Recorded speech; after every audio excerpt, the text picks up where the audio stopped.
What's up, guys? Rick here with another episode in my ongoing Business of Fantasy Sports series. These originate as Twitter Spaces, which is an audio medium on Twitter. So if you follow me at RickRunGood, sometimes you can catch me while I'm live. You can come up, you can ask questions, make comments, and interact with the rest of the community. But this episode, I'm joined by Pat Mayo to discuss revenue streams and basically anything else that you can think of. This Twitter Space and this audio goes on for quite some time, and we cover a variety of different topics, but I know a lot of you are looking to make fantasy sports either your full-time job, a part-time gig, something in between. So I hope that these continue to be valuable to you, and I'll give that warning as I always do. The audio originated as a Twitter space, meaning the quality is not going to be as good as you're hearing right now or you would expect from the rest of my podcast and YouTube videos, but it should still be very easy to listen to. You shouldn't run into too many issues, and I hope you enjoy. Pat, can you hear me? Yeah, you do. You were right. You can't do that from your laptop. You have to do it from your phone. Yeah, I think that is the limitation. Is it would be nice to plug in our fancy schmancy mics and rock it from there, but it's like just speak into the void of your phone, it seems like.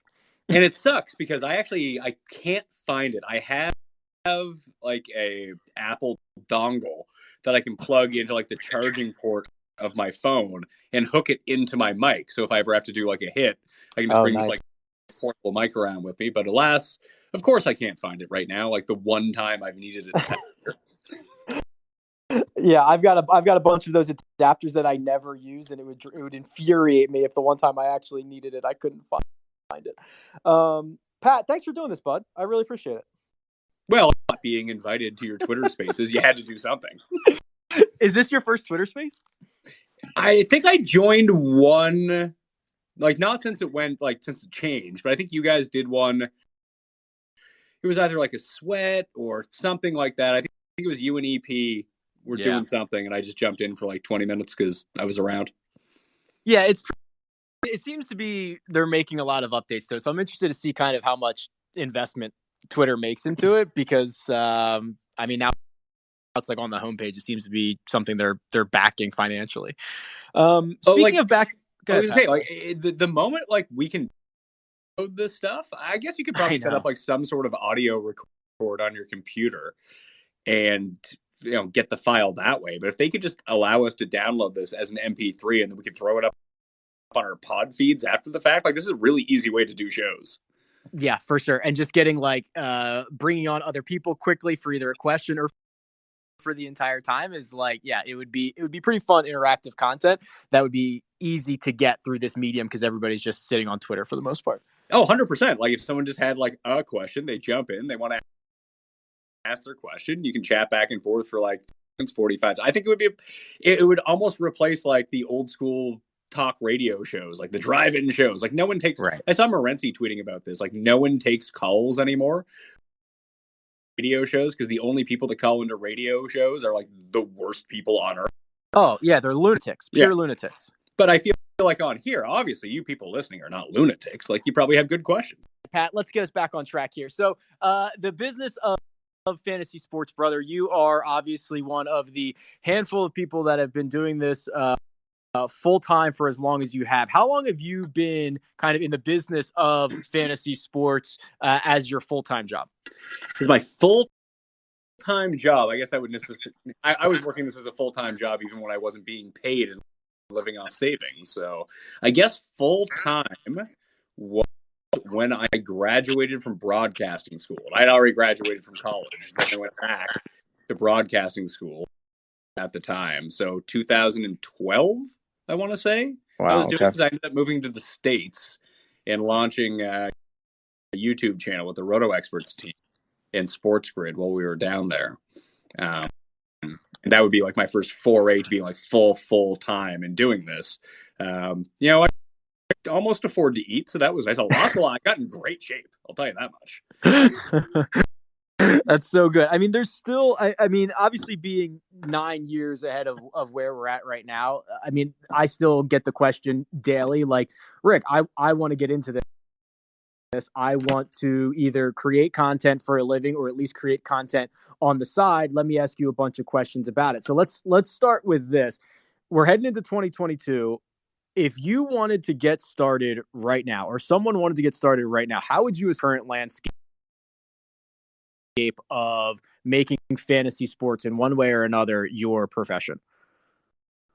I think it's booming if you're good, although I don't know if I would have the chops to cut it right now if I was coming in. Like when I first, like one of the main reasons that I was able to parlay everything I did into the job that I have today is that I was doing video in 2012. Turns out no one was doing video in 2012. I've really luck boxed into a lot of this just by being ahead of where everything ended up going, and everything like paid wise ended up being video. Like I was writing like 7,000 columns for football every single week that would legit take me 20 hours from start to finish with research and writing. Like I used to have my routine when I lived with Cody Saftik, actually, and I was doing video and doing writing full time. We were I basically like smoke a joint at 5:00 on a Wednesday night or Wednesday evening, and I'd be up till like 6 a.m. in the morning, just plowing through this entire thing after making notes throughout the previous 2 days to here's what I'm going to write about. And then it just turned out that if I turned a camera on and talked for an hour, like far more people consume that content than something that took me an entire day to write. Like, so I feel like I backdoored it was like the only reason I ever got into doing golf shows is because my first day at Fantasy, I sat down next to Jeff. We were like, hey, we should do golf shows because we would just golf in the office. Like, well, no one's doing golf. Let's do golf. And legit, no one did golf until like Tour Junkies came around. You came around. Who else would be in the space? Even, I mean, at the time, it was Kenny. Mr. Smith. Mr. Smith and Zach Woods. I want to say his name was. Oh, yeah. Yes, the right. The original Fantasy Golf Degenerates crew. And obviously Tambo's on there now. And then there was just a flood. Like, even to look at it now, like how many golf podcasts, like, and pretty good golf podcasts at that, are there now? Like 100, 200? Like, it's crazy. Yeah, there's a ton. Now, I don't know how many people are monetizing them or are making any significant amount of money. I think the good news, Pat, and what we've probably seen is like there's marketing budgets now, right? Like some of these sites are in an arms race to capture users, convert them into like affiliates for sportsbook, whatever, and there are actually paying gigs now. I mean, when I first started, I mean, nothing was paid, and I think that there may not be like full-time job listings. Like you don't go on indeed.com and find like fantasy sports analyst or something like that. But it seems that there are companies, both big and small, that are much more willing to pay for content now than I remember. Yes. Especially a lot of like, everyone wants to be involved in sports betting because people see where it's going and the money that can be made once it's legalized all throughout the United States. And I know Florida just kind of went back in the dark, but Florida would be huge, obviously, along with New York State. But Texas and California are the two that need to drop. Once those two drop, then we'll have a sense of what the ceiling, I think at least, is going to be for sports betting everywhere. Because you can pick off your Wyomings and Idahos all you want. That doesn't really fucking matter. California matters. Texas matters. The overall bottom line, like even Canada, I mean, that's 33 million people. We just legalized it up here, and they're going to go like province by province to try to figure this out. And so far, they're doing a horrendous job. Although Ontario seems like they're going to have all the sites, everything by February. I think it's going to be, and they're going to be like the only ones that have it. But that's a lot of people. Was there like 10, 11 million people in Ontario? Like that's huge. Like just having Toronto as a place where, and we can bet up here, but it's all gray market betting, which is really weird. So the Bodogs of the world aren't illegal here. They're just not legal. Like they're unregulated markets. So what people would call offshores in the States, they are offshores in Canada too, but they're not like outright illegal. Which is just no one really ever paid attention to it for ages. So, and all these people want to get into this space. And a lot of it, like I've had so many meetings, even like 2 weeks, with people who are just trying to acquire, like you said. They want to roll up like 3 or 4 of these sites, get a whole bunch of these users, or at least people who are in front of users, to acquire either affiliates, and they can make money off these affiliates, or they can try to package, let's say someone came and said, hey, Rick, Pat, we're going to buy both your platforms. We're going to buy RickRunGood. We're going to buy Mayo Media Network. And we're also going to buy Tour Junkies. We want to have like this stranglehold on golf. And we're going to give you each money. And then they turn around and try to flip as a part of golfbetting.com or something like that. And all of us work on this site, and all of our content is on this site for golf. And then they turn around and try to flip it to a VC who comes into the space. Even better distribution deal. Like that's what's working. But that's a very high level type thing. On the outset, trying to break in, like it seems both the easiest time and the hardest time to do anything right now. Because like you said, money's floating around. It's never been easier to make yourself not look horrible on camera. Correct. You can just like, it's funny. Like I bought a camera, basically the camera that you shoot with. I bought that for Jeff. To have, I actually have like I think you have the Canon, I have the Sony. They're basically the same camera. And I have it in my studio right now. It's not active because I still have my main camera. But once I switch studios, I'll be switching to the Sony. And like they look sharp. But I started thinking to myself, like, couldn't I just buy like a mount for my iPhone while I'm doing this? Because the iPhone camera is so fucking good. It shoots in 4K. Like a ring light and an iPhone, and that dongle talked about, plug it into your phone and talk into a microphone. That's basically all you can record it onto your phone if you want, and then like airdrop it over to your computer and edit it on there if you wanted to. Like that stuff is so easy. The barrier for entry for all this stuff is just not expensive. It's not cheap, but it's not tens of thousands of dollars like it used to be if you're going to put on a high quality production. So I think that stuff is really good. I guess the issue would be is that so many people want to make this a career now that you really need to weed yourself out. Now, is that a good thing or a bad thing? Because people pass me along their videos all the time. They do one video and they're like, "Can you give me a job?" It's like you literally have 6 minutes of on-air experience. Like you're bad at this. You just don't seem to realize. Like, well, my pick one's like, that's not really what we're going for here. That's really the last. If you're someone out there and you think that you should get into the content creation space because you give good picks, then fucking make a newsletter, charge for it, and give out winning picks. Don't bother with podcasts. Don't bother with writing, because you could give out 100% winners on a YouTube show or a podcast, and people would still tune in to me and Jeff giving out losing picks the entire time because people would just rather listen to us because you're boring as fuck. Yeah, I talked about that I think on one of these spaces. Like, find your lane. Like, are you entertainment? Are you selling picks? Are you something in between? Like, are you the guy who breaks down the weather for fantasy baseball? Like, what's your lane? Figure it out and be the best at it. And I get the emails that are like, oh, I've done it for 3 weeks. I've made 3 golf videos. I haven't gone viral and I'm not rich yet. Like, what am I doing wrong? Which is like the worst one. I've got Scott on the line. Scott, you're live. Hey, Rick, thank you so much. Hey, Pat, just wanted to point out, and Rick, there's a record button on my phone for this space. So it might be recordable and downloadable already. And then my actual question is, you said you were ahead of the curve basically by, filming and video. What do you think the next ahead of the curve is? I wish I knew. And if I knew, I wouldn't tell you. I would start doing it. But I actually have no idea.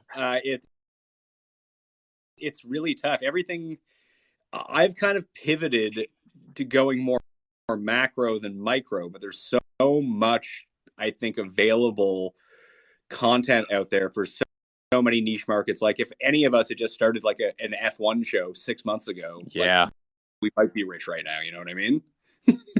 Yeah. F1 and I was thinking, yeah, like combat sports was, I guess, a little bit, but I still have room for combat sports. No, But you F1 stay was out the of one. Colin Cody's lane. That's there. Trust me. Do not worry about that.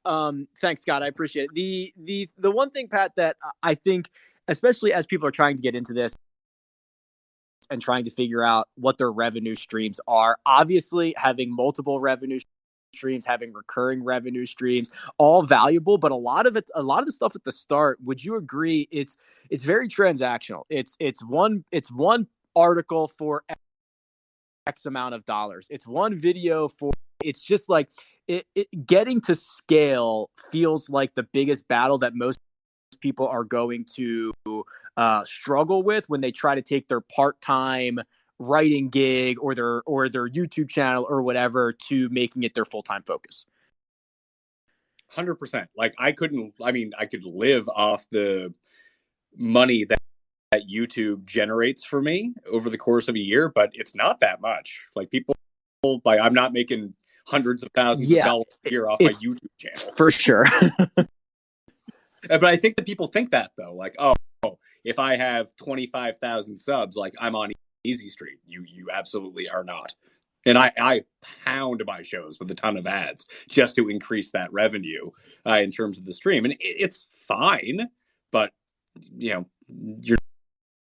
not phoning home telling everyone about making off of YouTube. Like brand deals are really where it got separated. And even what you do too, like, I don't know, my collaboration with Moose and creating Fantasy National, I mean, that was really the big divider for me. That gave me such freedom because that became so successful that I was able to take a lot of chances, which worked out in my favor. But had I have figured out in 2017 that I should have started Mayo Media Network, because like DraftKings asked me when I became a contract, like, where are we going to put your show? I was like, oh, I'll go on the DraftKings YouTube channel. Yeah. And build up there. And I should have just been like, that was the stupidest decision I ever made. Because I could have owned all the content if I wanted to. Didn't even think about it. I was so happy to get out of fantasy. Right. That I was like, yeah, this is great. They're paying me way more money. I get to do what I want. I get to do my show. This is fantastic. I don't have to do any of that other shit that I hated doing.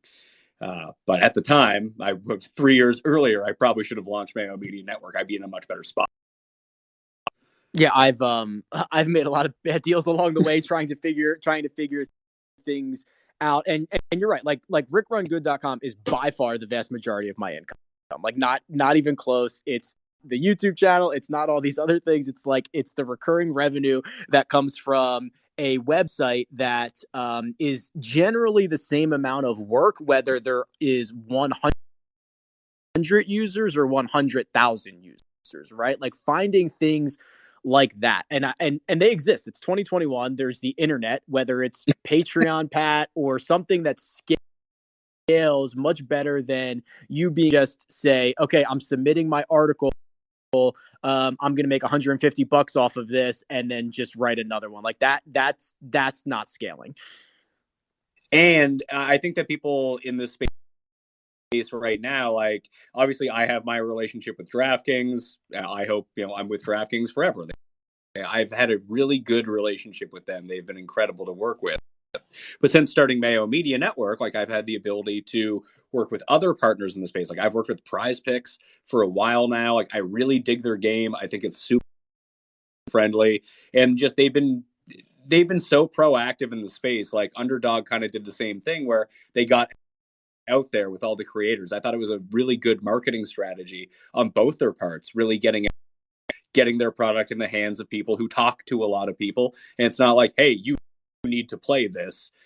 Like it's not, hey, we'll pay you per tweet that goes out. It's like, no, let's try to develop some cool content around it. Like You've done the stock market, for example. Like you can create shows around these products and you can show people that they're really fun to play. Because not everything, like, listen, DraftKings is a ton of fun to play. I love playing DraftKings, especially for golf. I love betting. I love betting on basically anything. It's a lot of fun. But like Prize Picks is like kind of the in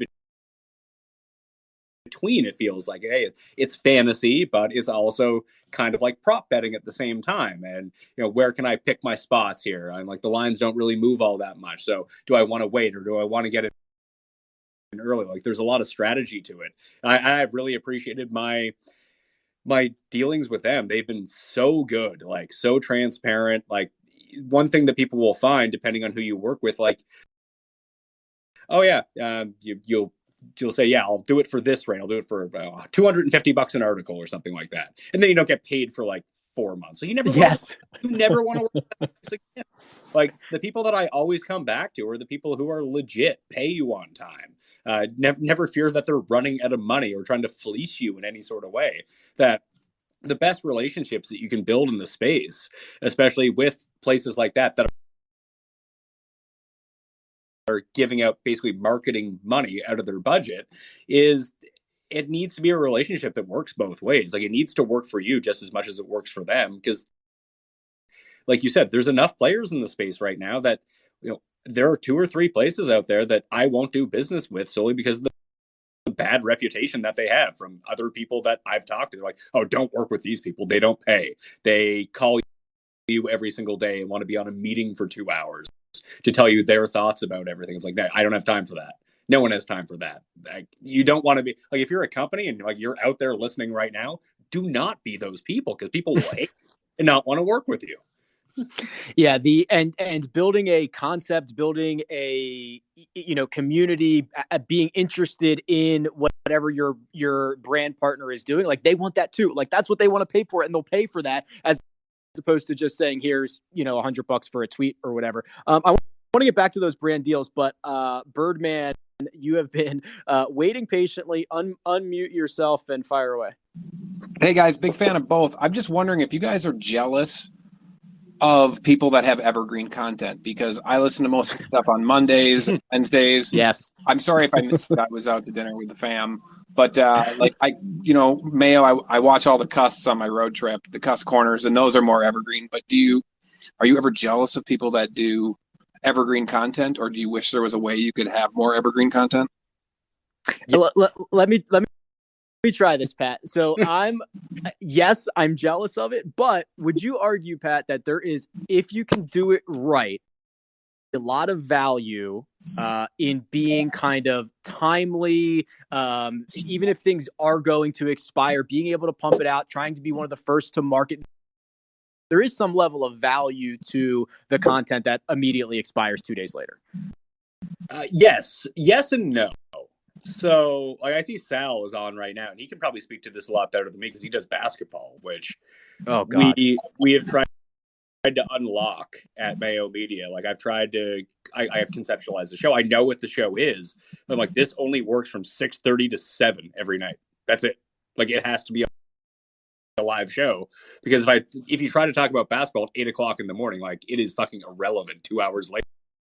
And then it's even more irrelevant another 2 hours later, and then another 4 hours later. Like it's a waste of time to listen to. Yeah. So you have to weigh that. Like we're like, especially now, like running the company and like running all the content, being the EP. It's like, what's the best decision for us?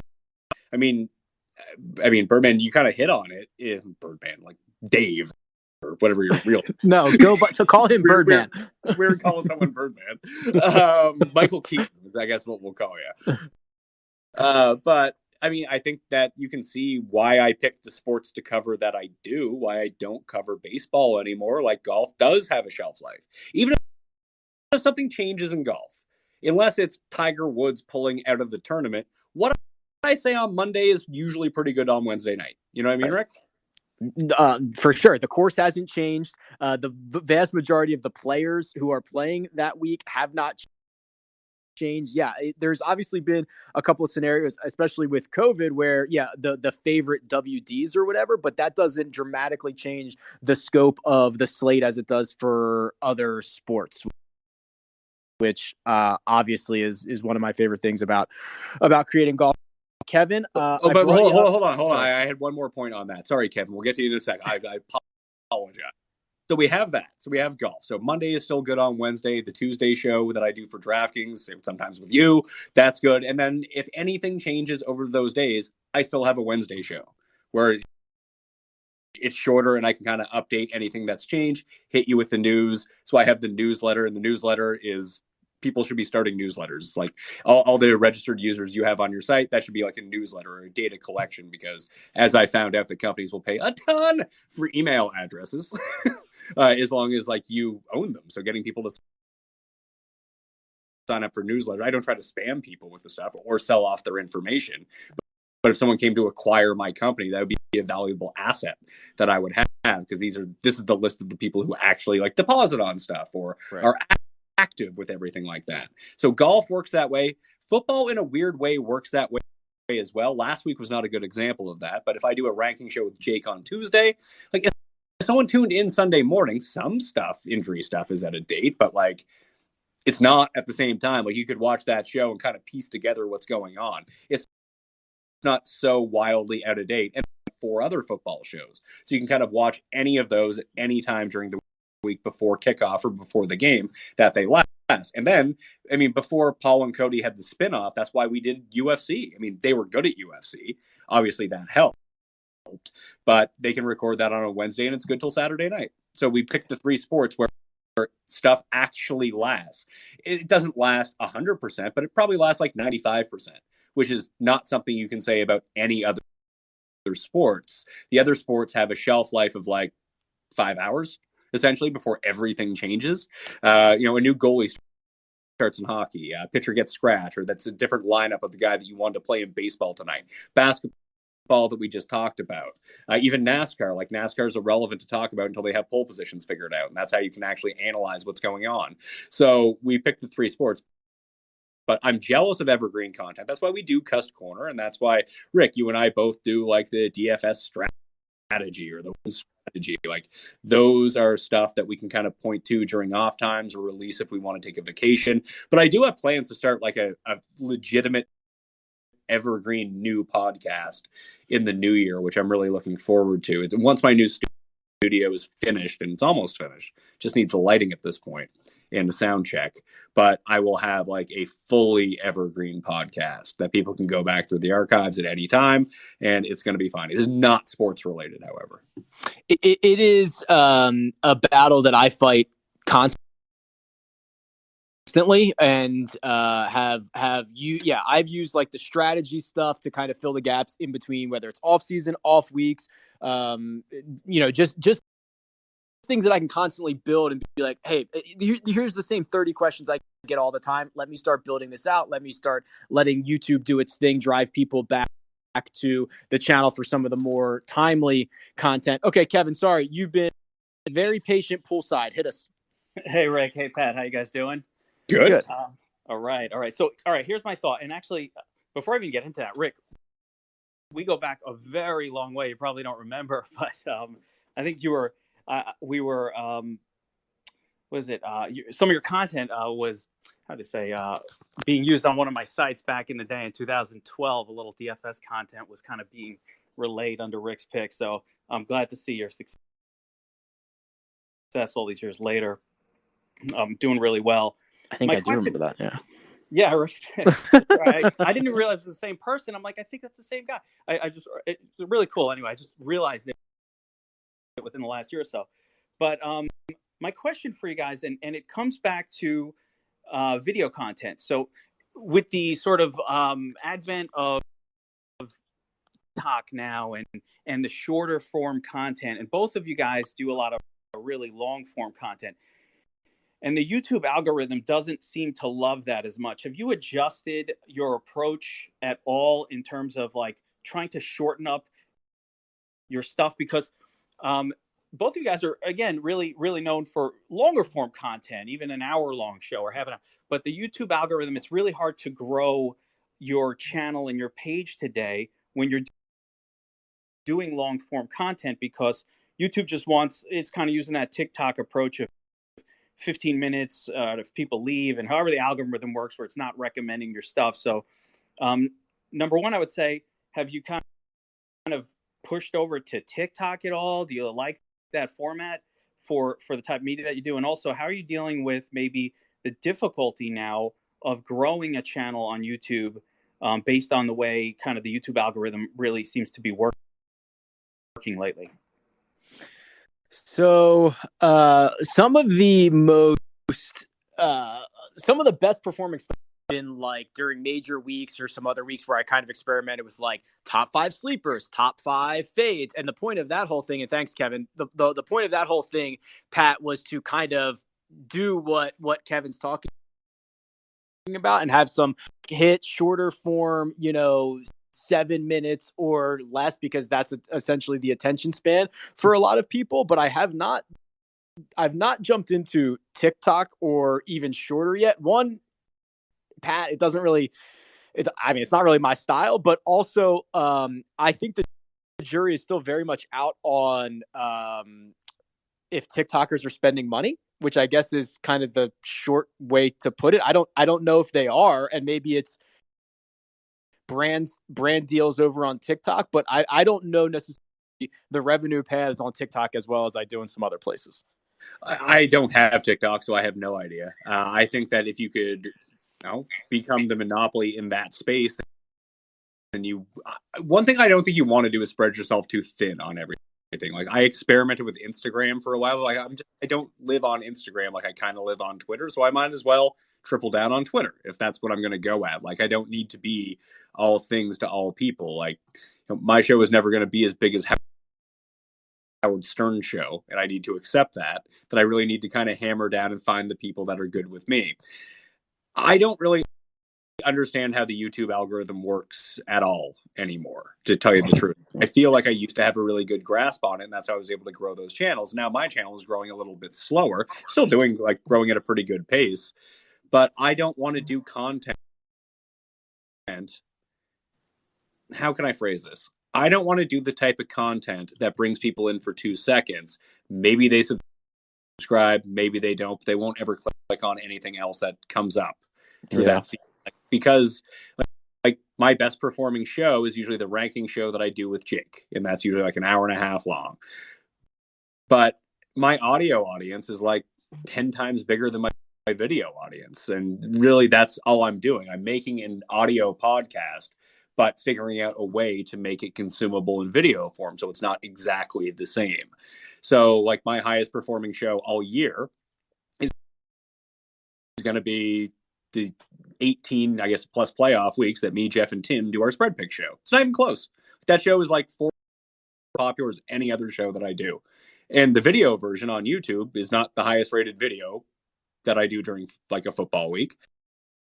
It's usually the ranking show. Or it could be a waiver wire show. Like that one remains pretty steady. But the audio audience grows and grows and grows every week, and it just crushes everything else. The show that I do with Cam and Pizzola now on Fridays, like it's the lowest rated show, video show that I do, because it comes out on a Friday. It comes out later in the week. But audio wise, like that show is now my second biggest show of the football week, audio wise, and it has just exploded. Like the moment I release that audio wise, like the downloads come down. So maybe I'm in a different position because I rely so much on my audio feed, because that's something I have actually owned since 2010, that I've just built up this huge audience for audio podcasts. But I don't know how well I would do with 2-minute videos, to tell you the truth. I would want them to be scripted. I would want them to have really high production. I'd want them to be really different than everything else that I do. And Rick, as you know, sometimes you just don't have the energy to do it. Yes, I do know that. I do think it is an interesting conversation of, like, I try to stay true to my DNA. Like what I think is interesting, and if other people like it, great. I think I would just prefer not to, as you put it, be everything to everyone. That feels like I'll be chasing my tail constantly. And like, what do you do well? I feel like, and listen, we're probably going to talk for an hour, and we probably could have talked for another 3 hours in terms of this conversation. I feel like long form is my preferred style. It's what I'm better at than trying to condense everything into 2 minutes. Maybe that's for someone else, and someone else is going to have a lot more success with that than I would. People used to like the triple play videos that I used to do, but like those used to be like meticulously scripted, meticulously timed. They had moving background. I was able to do those when I worked at Fantasy, and there'd be like 9 people in the control room. Like stuff like that is a lot more difficult to do unless you want to spend a lot of editing time. That I think I would just rather record a long conversation, because that's also what I like to listen to as well. Like when I listen to podcasts, the style of podcast that I do is the style of podcast that I like to listen to. Not necessarily about, like, I don't listen to many golf podcasts. I don't listen to many fantasy sports podcasts. Either do I. Podcasts. Like all the podcasts on my feed are basically everything that I don't talk about in my day-to-day life. Like, Right. Not only because I don't ever want to be influenced by other people's opinions, but like I'm on top of this shit. I don't need to listen to someone else give me information, analysis, or if it's not funny, then I really don't want to listen to it. But I want to. It's kind of a break from everything that I do as well. Like I'm on Twitter. I'm scanning for injuries. I'm looking at different data points. I'm doing my own research. Rick. Just like everyone out there in the world these days on the internet. I love that. But like, I want to hear about I don't get to the movies much anymore. So I want to hear about like new movies that come out. Like just those are other interests. Turns out like golf isn't my only interest. Doing the show isn't my only interest. But when it comes to doing the show, stuff that people want me to talk about, stuff I really like to talk about. So let's just keep it at that. And I would like to talk, like if I'm going to talk about rankings, I want to talk about every ranking. I want to talk about them for 2 hours. Like you know how many people downloaded that show that you and I did for the Masters, where we just talked to every single player? Oh God, ridiculous! Yeah, go through every single player in the field, and people loved it. Right. All right, Evan, good to see you, bud. Unmute yourself. What's up? Hey boys. Not quick question, but or the question will be quick, but the answer won't necessarily be. Where are you on the sort of question of trying to be a jack of all trades and cover 2, 3, 4, 5 sports versus trying to become the guy or the gal or whatever for 1 or 2 very specific sports? What do you think has the best chance of pinning off for you if you're trying to build an audience? Like, I'm Canadian, so I'm thinking of like curling. F1 is sort of expanded now, but there have been these sort of niche sports that have taken off in recent months and years. Do you think it's best to try and get lucky and try and be sort of at the forefront of a single sport, or do you think there's value in being a jack of all trades who can cover 3, 4, 5 different sports? Yeah. I think my stance is pretty clear because focusing on golf only was the best decision I ever made. But it was probably driven by that was what I wanted to. I don't think I was good enough to 2 or 3 different things, Pat. Like the idea of, and I guess the sports that you're covering, and specifically football and PGA, they are at least complementary to each other in that, during football season, the golf season is not the biggest events. They're both weekly games. I mean, I guess it also kind of depends on the 2 sports or the 3 sports and how complementary they are, or how much time they'd be eating away at one another. I mean, that's why I covered fantasy baseball for 7 years, like full time, because as soon as football ended, baseball gave you a very natural transition to go do something else. And then golf just took the place of baseball because I got sick of baseball, as I think everyone did. And golf just took that for me. I think that ideally, if you could be the biggest person in your space in one sport, that's ideally the way to go. That's you could be the biggest at anything, be the biggest at esports, be the biggest at curling. I don't know how much of an audience there is for curling, but I never thought there'd be a huge audience for F1, and now look where we are. I never thought there'd be a huge audience for golf and what we talk about, but look at it now. It's gigantic. So if you can just convince anyone to like bet on this stuff, you have a good chance of making some money. That's really the key. Find something you can bet on is really the answer. But like without football, like that's where the golf show wouldn't exist. Like my golf audience wouldn't exist without my football show, because so many people found me from doing football for 7 years before I started doing golf. Like I was doing like writing about golf, but literally I would look at the page hits. Like I would release a waiver wire column on Sunday nights the moment the Sunday night game ended. And by Wednesday Thursday, it would have like 275,000 views. I'd release a golf column on Monday, it would have like 300 views. This was in like 2012 or something like that. And, that's not the case anymore. Like, my golf article tends to outdraw everything besides my rankings articles. I don't even really do football articles.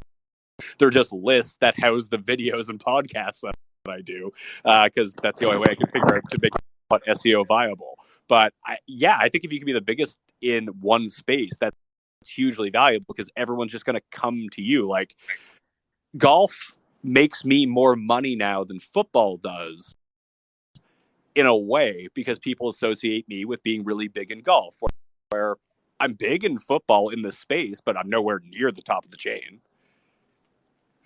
That's kind of the thing. And do you think that, like, okay, so the other thing that I always think about is things are getting more niched, I feel like, right? I mean, you've already got beat writers for every single team. Jeff can do fine bolt, right? And he can find an audience there.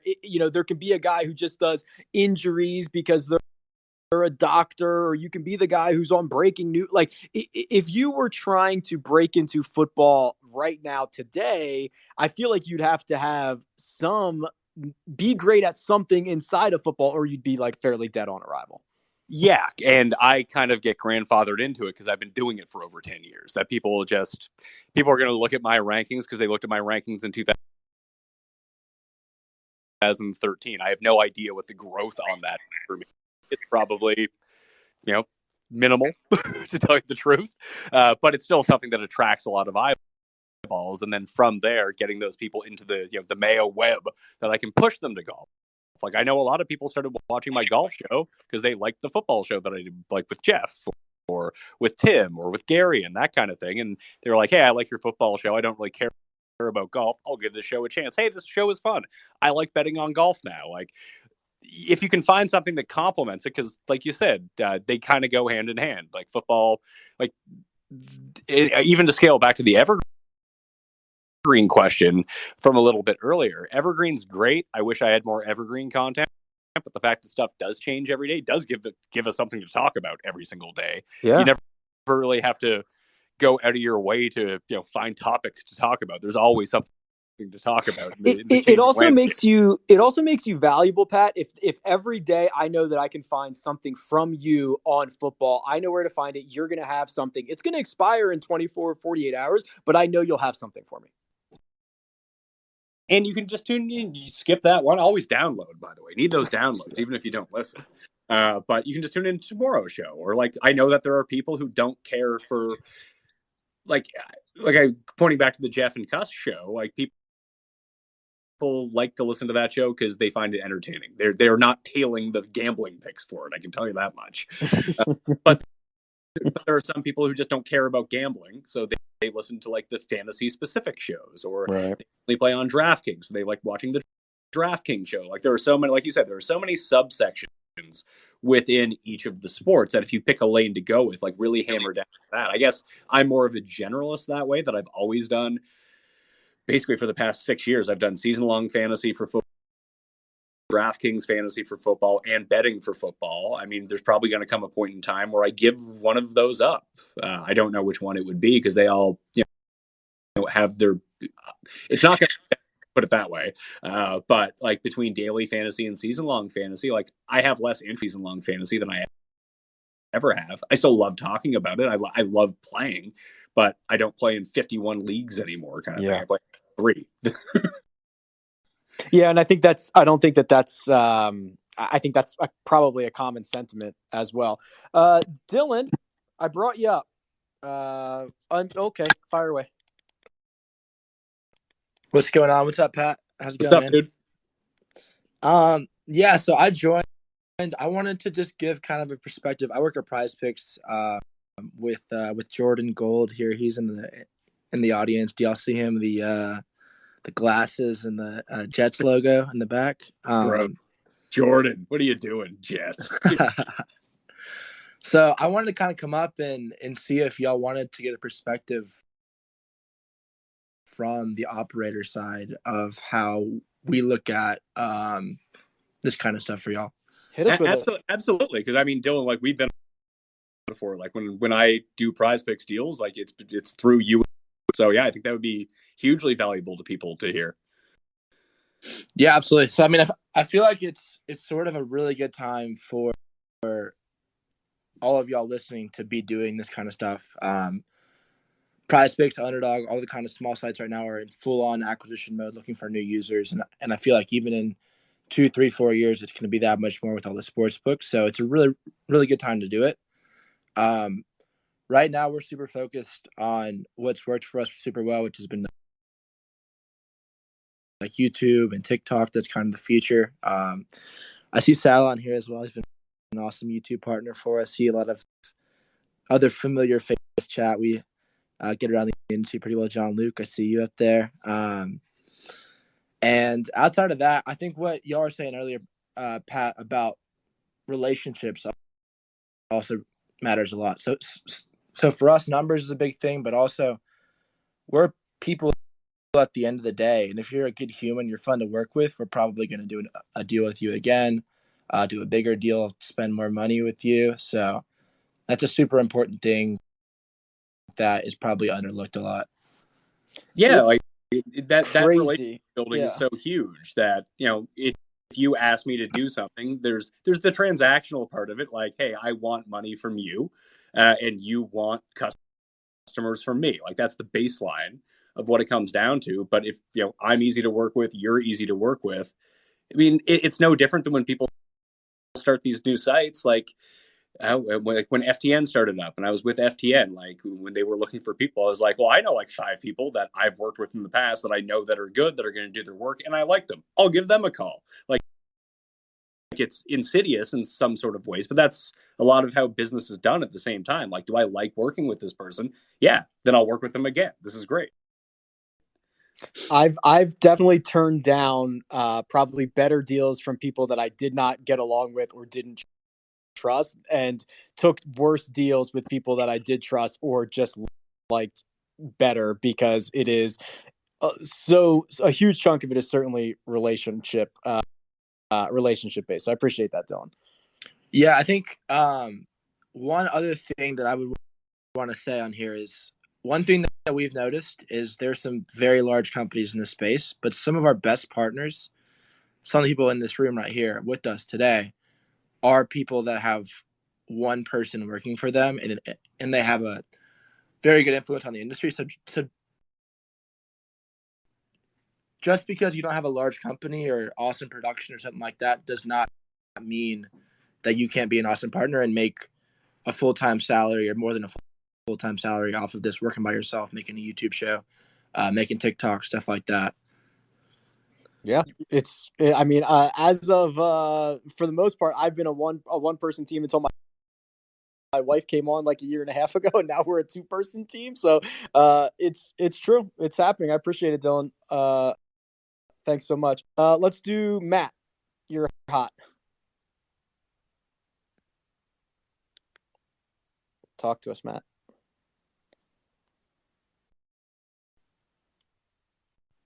Let's try Danny.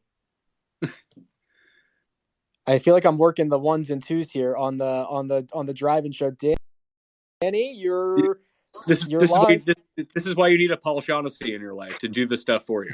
Yeah, we need to hey, ask him a question. Make sure your sound's good. Okay, you'll be on with Pat and Rick here in a second. Okay, Danny, go. Yeah, hey, how's it going, guys? So I kind of joined the space a little late, but just had a question. So I love sports. I've been playing fantasy. I think like kind of like when it started back in like 99, 2000. I think Yahoo was like the first one.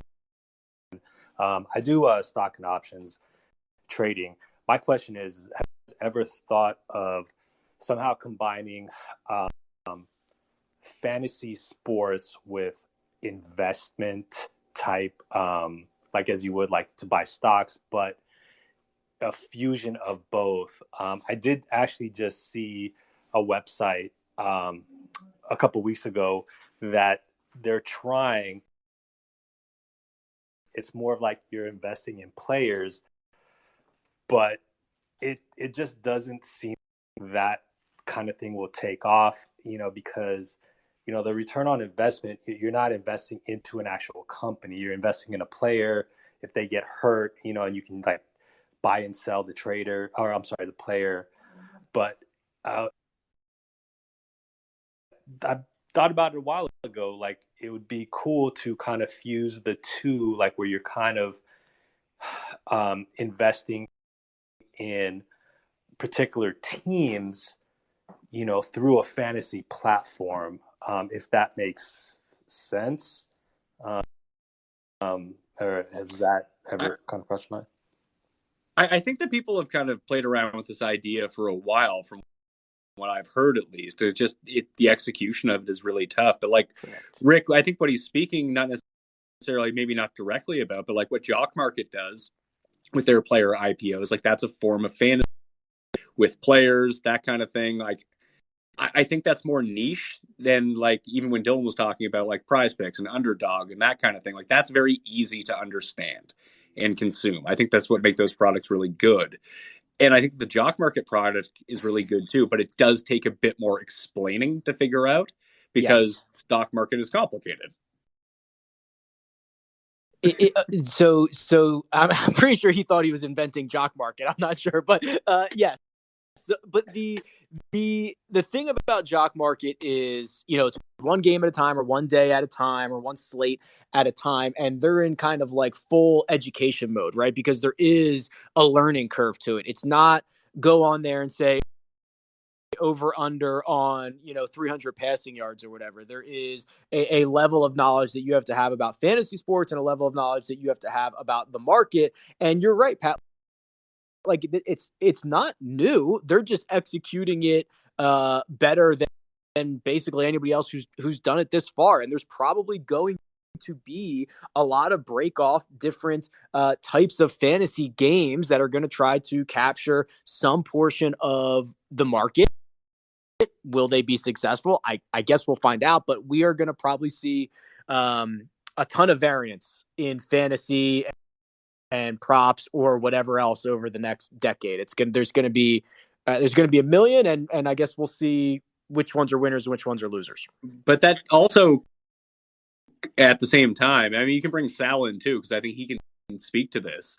That when you talked about people picking their lane, whether it be I see like so many fantasy doctors, like you mentioned out there, they're physiotherapists or they're like MDs, and that's their lane in fantasy. Or I'm a guy that only like Gilles Gallant, who works over at FTN, who's like my neighbor now, which is great. We watch Thanksgiving football together, but like he's really found a really good niche with these anytime touchdown plays and parlays. Yes. That's a niche within sports betting, and people really like it. It's a fun thing to bet on. So, I mean, when you think about something like Jock Market, their path isn't going to be FanDuel or DraftKings. Right. Like they're just never going to be that big, but that doesn't mean that they can't be super successful in their lane with their niche product at the same time. So you kind of have to figure out what your expectations are too.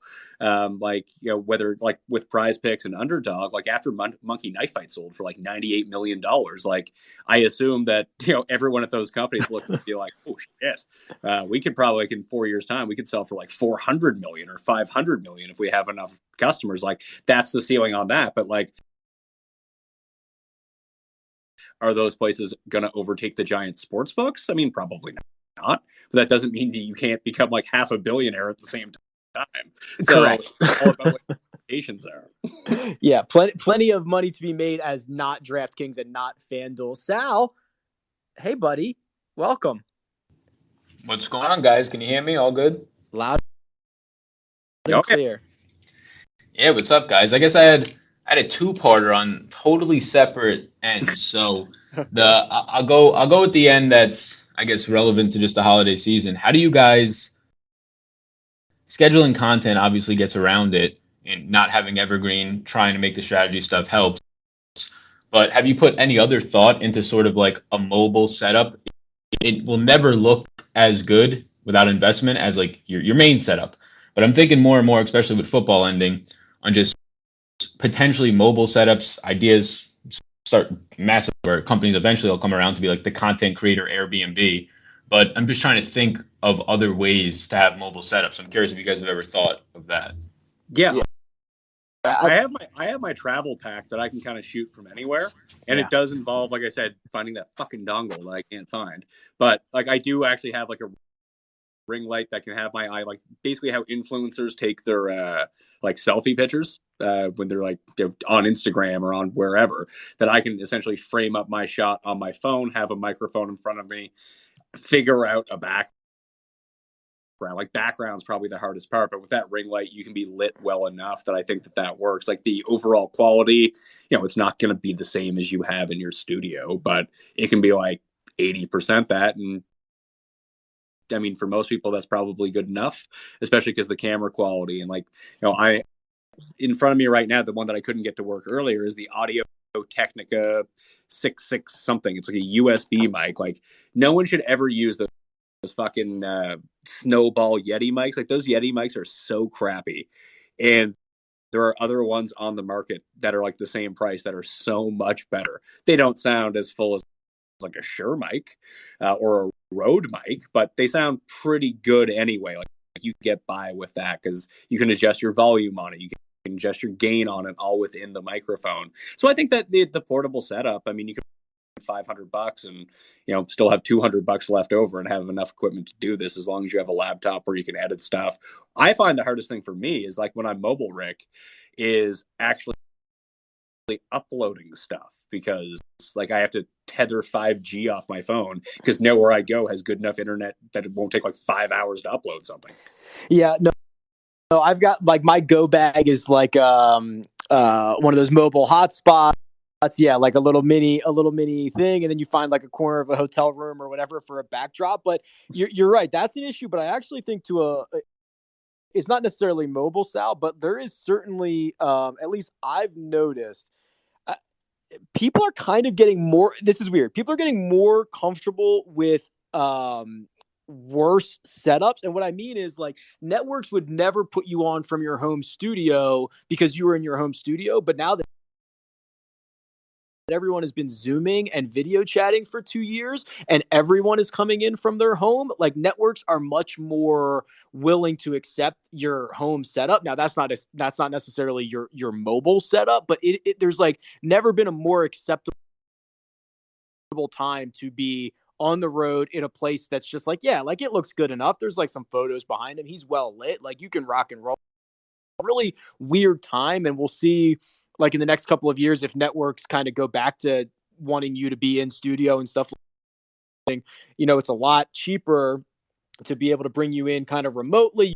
You can do it from home. It's kind of a win-win. So I'm kind of interested to see, not necessarily mobile on the road, but like the future of phoning in from home, if that makes sense.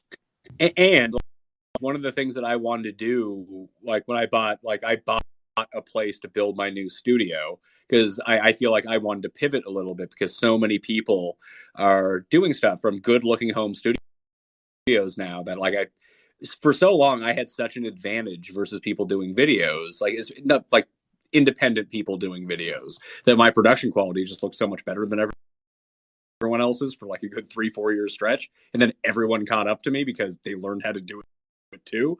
Right. And need a $10,000 camera, they could buy an $800 camera and exactly the same thing. That's why I wanted to go out and spend money on a studio that I could build that looked TV 4K quality. But one of the other things that I wanted to have with the studio is I'm going to build 2 mini studios inside like the house that I actually bought. And I mean, I don't know exactly how I want to do this, but I wanted to make sure that like if there were people like locally, and I think, Sal, that we spoke about this before too, like when you move, that if you could just kind of have an office that had video studios and podcasting studios, that you could rent them out to other people that, maybe right. They don't have the technical know-how, maybe they don't have a good enough camera or the budget to do that thing, that, you could give them a good price, or, someone says, hey, I want to start a podcast. I'm like, all right, like, here's the microphone, here's the equipment. I can show you how to edit it on your own. I can provide you an editor if you have the funds for that kind of thing. And if you want to get distribution or ad sales. Like I have a very good background with that. I have a lot of contacts with that, almost like Weston Bergman on The Challenge, where he owns like 3,000 companies, but he's like a super seeder when it comes to like all these little startups, and he owns like 2% of them or something like that. That was sort of the idea that I had. And doing this locally, that it would give people who just would never have a chance and wanted to do this an opportunity to at least try it out and have a good space to do that, so it didn't sound and look like crap. That's awesome. Sorry. Yeah, no, I was just going to close it. I think that is like the next big thing, just with how many younger kids look up and they want to be creators now. It's who can make these pop-up studios almost as like an Airbnb style. Yeah, I guess the second part, which is totally different, is just I'm curious, you guys now full-time, feeling comfortable with it. What are your goals now? Like the goal is for a lot of people in here maybe to be a full-time content creator, learn how to start making it. What is your guys' goals as being in that role already? I wish I knew. Oh boy. It's a great question. I think it's freedom, but I think that manifests itself a lot of different ways. The being your own boss thing is exciting, right? Not having to answer to anybody, being able to choose your schedule, being able to decide what you want to do it, how you want to do it. Like that to me is probably the most exciting thing right now, but I don't know.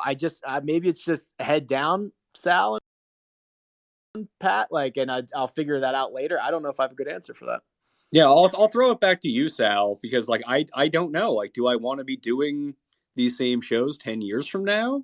Like, am I gonna obviously I'll evolve with the space, but is this really what I want to be doing in 10 years? I'd love to say yes, because I really love to do it, but I mean, shit changes. You know what I mean? Like, is my goal of doing this right now to flip Mayo Media Network for $20 million and go work for someone else and have all the money I ever wanted? And what do I do then?